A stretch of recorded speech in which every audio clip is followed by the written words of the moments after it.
Cinema release ಆಗ್ತಾ ಇದೆ.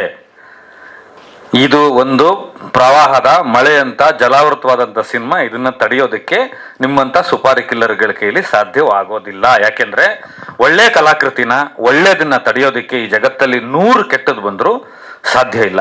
ನಾಳೆ ಸಿನಿಮಾ ರಿಲೀಸ್ ಆಗ್ತಾ ಇದೆ, ಪ್ರಚಾರ ಇನ್ನೂ ಜೋರಾಗಿ ನಡೆಯುತ್ತೆ. ಸಿನಿಮಾ ನೋಡಿದ ಮೇಲೆ ಜನರ ಅಭಿಪ್ರಾಯದ ನಂತರ ಬೇರೆ ಬೇರೆದು ನಡೆಯುತ್ತೆ. ಖಂಡಿತವಾಗ್ಲೂ ಕನ್ನಡ ಚಿತ್ರರಂಗದ ಹಲವಾರು ಹೃದಯಗಳು ಇದಕ್ಕೆ ಹರಿಸಿದಾವೆ. ಈ ಸಿನಿಮಾ ಚೆನ್ನಾಗಾಗಬೇಕು ಅಂತ ಹೇಳಿದಾವೆ. ಖಂಡಿತವಾಗ್ಲೂ ಚೆನ್ನಾಗಾಗುತ್ತೆ ಅನ್ನೋ ಒಂದು ಭರವಸೆ ಮೇಲೆ ಡೇ ಆ್ಯಂಡ್ ನೈಟ್ ವರ್ಕ್ ಮಾಡ್ತಾ ಇದ್ದೀವಿ. ಇನ್ನೂ ಅಗ್ರಿಮೆಂಟ್ ಪ್ರೋಸೆಸ್ ಇದೆ, ಕುಮಾರಣ್ಣ ಅವ್ರ ಕೆಲಸ ಇದೆ, ಡೈರೆಕ್ಟರ್ ಕೆಲಸ ಇದೆ. ಶಿಡ್ಲಘಟ್ಟ ಇರ್ಬೋದು, ತಾಲೂಕು ಪ್ರಾಂತ್ಯ ಇರ್ಬೋದು, ದೇಸಿ ಕಲೆ ಎಲ್ಲೆಲ್ಲಿದೆ ಅಲ್ಲೆಲ್ಲ ಥಿಯೇಟರ್ಗಳು ಸಿಗ್ತಾ ಇದೆ. ಗೋಕುಲ್ ಅವ್ರಿಗೆ ಒಂದು ಆಶ್ಚರ್ಯ ಆಗಿರ್ಬೇಕು, ನಿನ್ನೆಯಿಂದ ಒಂದ್ ಲೆಕ್ಕ ಇವತ್ತಿಂದ ಒಂದ್ ಲೆಕ್ಕ ಅಂತಾರಲ್ಲ, ಆತರ ಅವ್ರಿಗೆ ಇವತ್ತಿಂದ ಒಂದ್ ಲೆಕ್ಕ ಬಂದಿದೆ. ನಿನ್ನೆಯಿಂದ ಒಂದ್ ಲೆಕ್ಕ ಇವತ್ತಿಂದ ಒಂದ್ ಲೆಕ್ಕ. ಅವ್ರ ಕಾನ್ಫಿಡೆನ್ಸ್ ಏನು ಅಂತಂದ್ರೆ, ನಾನು ಒಂದು ಮಾತು ಹೇಳಕ್ ಹಂಚ್ಕೊಳಕ್ ಇಷ್ಟಪಡ್ತೀನಿ. ಈ ಕ್ಯೂಬ್ ಅಪ್ಲೋಡ್ ಎಲ್ಲ ನಿಮಗೆ ಟೆಕ್ನಿಕಲಿ ಈಗ ಆಲ್ರೆಡಿ ಎಲ್ರಿಗೂ ಗೊತ್ತಿರುತ್ತೆ. ಆ ಅಪ್ಲೋಡ್ ಮಾಡೋ ಒಂದು ವಿಡಿಯೋ ತೆಗೆದ್ವಿ, ಅದನ್ನ ನಾಳೆ ನಂತರ ಕೊಡಬೇಕು ಅಂತ ನಾವು ಅನ್ಕೋತಾ ಇದ್ವಿ. ಯಾಕಂದ್ರೆ ಈಗಲೇ ಕೊಡಬಾರದು ಅಂತ. ಯಾಕಂದ್ರೆ ಸಂಜು ಬೆಟ್ಸ್ ಗೀತಾನ ಹೇಳಿದ್ನಲ್ಲ, 10 ತಿಂಗಳಾದ್ಮೇಲೆ ಮಗು ಹುಟ್ಟೋದಿದು ಅಂತ. ಆ ಅಪ್ಲೋಡ್ ಮಾಡೋ ರಿಯಾಕ್ಷನ್ ಏನು? ಅವ್ರು ತಮಿಳ್ನವರು.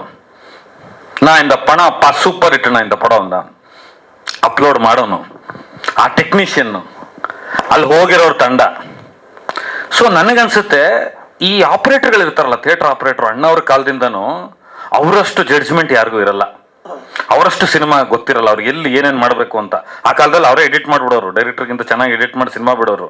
ಸೊ ಆ ಥರದವ್ರದ್ದೆಲ್ಲ ಆಶೀರ್ವಾದ ಈ ಸಿನಿಮಾಗೆ ಬರ್ತಾ ಇದೆ ಅಂದ್ರೆ, ಆತ ಕೂಡ ಒಬ್ಬ ಟೆಕ್ನಿಷಿಯನ್ ಆಪರೇಟರ್ ತರ ಅವ್ರಿಗೆ ಗೊತ್ತಿರುತ್ತೆ ಎಲ್ಲಿ ಕಟ್ ಮಾಡಬೇಕು, ಏನ್ ಮಾಡಬೇಕು, ಇದು ಇಲ್ಲಿ ಲ್ಯಾಗ್ ಆಯ್ತು, ಇಲ್ಲಿ ಜಾಸ್ತಿ ಆಯ್ತು ಅಂತ. ಇಲ್ಲಿ ಲ್ಯಾಗ್ ಅನ್ನೋ ಪದನೇ ಇಲ್ಲ ಈ ಸಿನಿಮಾದಲ್ಲಿ, ಓನ್ಲಿ ಟ್ಯಾಗ್ ಇರೋದಿಲ್ಲ. ಸೊ ನಾಳೆ ರಿಲೀಸ್ ಆಗ್ತಾ ಇದೆ, ಬೆಳಿಗ್ಗೆ ಜನವರಿ 17ನೇ ತಾರೀಕು. ಈಗ ಒಂದು ಟ್ರೆಂಡ್ ಇದೆ, ಗುರುವಾರನೇ ಬಿಡೋದು, ಬುಧವಾರನೇ ಬಿಡೋದು, ಮಂಗಳವಾರನೇ ಬಿಡೋದು. ಅವ್ರವ್ರು ಸಿನಿಮಾ ಇಷ್ಟ, ಅವ್ರು ಯಾವ ವಾರ ಬೇಕಾದ್ರೂ ಬಂದ್ಬಿಡ್ತಾರೆ. ಆದ್ರೆ ಗುಡ್ ಫ್ರೈಡೆ ಅಂತ ಒಂದು ಬರುತ್ತೆ ವರ್ಷಕ್ಕೊಂದ್ಸಲ ಇಡೀ ವರ್ಲ್ಡ್ಗೆ. ಒಬ್ಬ ನಿರ್ದೇಶಕನಿಗೆ, ಒಂದು ಸಿನಿಮಾ ತಂಡಕ್ಕೆ, ಒಬ್ಬ ನಿರ್ಮಾಪಕರಿಗೆ ಗುಡ್ ಫ್ರೈಡೆ ಅನ್ನೋದು ಅವರವ್ರ ಸಿನಿಮಾ ರಿಲೀಸ್ ಆದ ದಿನ. ಆ ಗುಡ್ ಫ್ರೈಡೆ ಇವತ್ತು ಮತ್ತೆ ಎಲ್ಲರ ಬದುಕಲ್ಲಿ ಶುರುವಾಗುತ್ತೆ ಅನ್ನೋದು ನಂಬಿಕೆಯಿಂದ ಹೇಳ್ತಾ ಇದ್ದೀನಿ. ಸುಪಾರಿ ಕಿಲ್ಲರ್ಗಳಿಗೆ ನಿಮಗೆ ನಾಳೆಯಿಂದ ಕೆಲಸ ಇಲ್ಲ. ಥ್ಯಾಂಕ್ ಯು ವೆರಿ ಮಚ್, ಧನ್ಯವಾದ. ನೀವು ಸ್ಟ್ರಾಂಗ್ ಆಗಿದ್ದಷ್ಟು ನಾವುಗಳು ಇನ್ನೂ ಹೆಚ್ಚು ಸ್ಟ್ರಾಂಗ್ ಆಗಿರ್ತೀವಿ. Be strong. Thank you.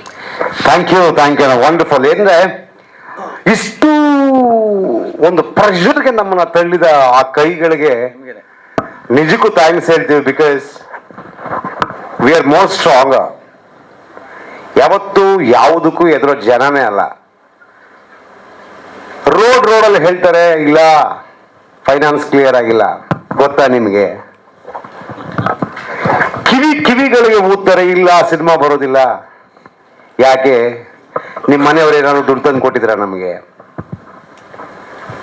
ನಮ್ಮ ಪ್ರೊಡ್ಯೂಸರ್ ಮನೆ ದುಡ್ಡು, ನಮ್ಮ ಶ್ರಮ, ನಮ್ಮ ಕತೆ, ಚಿತ್ರಕಥೆ, ಸಂಭಾಷಣೆ, ನನ್ನ ಟೀಮಿನ ಶ್ರಮ ಇದು.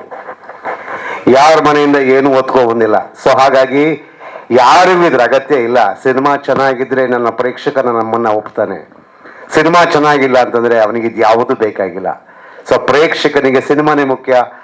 ದೂರದ ಊರಿನಲ್ಲಿ ರಾತ್ರೋರಾತ್ರಿ ಹೋಗಿ ಕ್ಯೂಬು UFLoadಗೆ ಅಪ್ಲೋಡ್ ಆಗೋದಿಲ್ಲ. ಈ ಸಿನಿಮಾ ಕಂಟೆಂಟ್ ಅಪ್ಲೋಡ್ ಆಗಲ್ಲ ಅಂತ ನಿನ್ನೆ ಸಂಜೆವರೆಗೂ ಸುದ್ದಿ ಹಬ್ಬಿಸಿದ್ರು. Yes, thanks for that also. ಈಗ ಅಪ್ಲೋಡ್ ಆದ್ಮೇಲೆ ಆ ಸಿನಿಮಾನ ಕಾಪಿ ಚೆಕ್ ಮಾಡಿದ ಒಬ್ಬ ಗೆಳೆಯನಿಗೆ ಫೋನ್ ಮಾಡ್ತೀನಿ. ಅವರು ಸಿನಿಮಾ ನೋಡಿ ಏನಂದ್ರು ಅಂತ ಒಂದ್ಸಾರಿ ಕೇಳೋಣ. ಯಾಕೆಂದ್ರೆ it is a very pure heart touching press meet. ಇಲ್ಲಿ ಯಾವುದಕ್ಕೂ ಬೇರೆ ಬೇರೆ ನೋವಿನ ವಿಚಾರಗಳ ಅವಶ್ಯಕತೆ ಇಲ್ಲ ಅನ್ನೋದ್ರ ಮೂಲಕ ಇದನ್ನ ನಿಮಗೆ ತಲುಪಿಸ್ತಾ ಇದ್ದೀನಿ.